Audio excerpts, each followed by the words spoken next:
how is it that the American Negro, who for so long has been a second-class citizen in the United States... Still is, I'm sorry.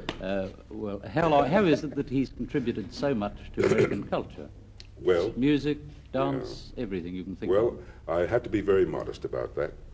I would say certainly as we look at the African peoples in Nigeria, for example, I just got a wonderful invitation to go to Nigeria to be present at the installation at the Governor General Ezekwe, an old friend, who will now, and I had to cable him. I'm in Australia.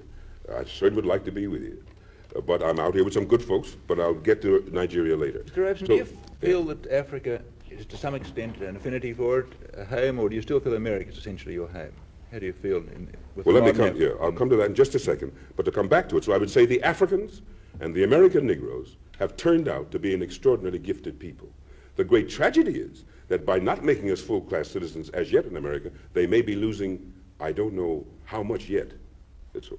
And to come back, I would say that unquestionably, I am an American, born there. My father slaved there. Upon the backs of my people was developed the primary wealth of America, the primary wealth. You have to have accumulated wealth to start, to build.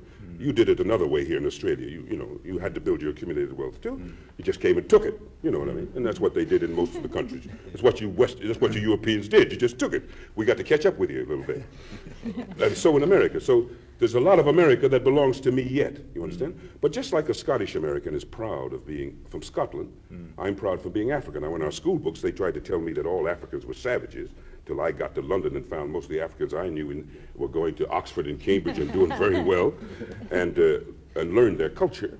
And even once somebody had the temerity, after one had conquered the Chinese people and imposed upon them the opium trade and everything else, to suggest that they were a backward people, just the people who had been civilized so long over the rest of you folks didn't make any sense at all.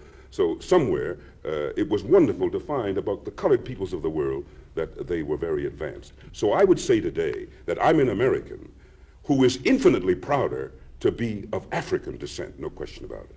No question about it. I'm an Afro-American, and I don't use the word American ever loosely again.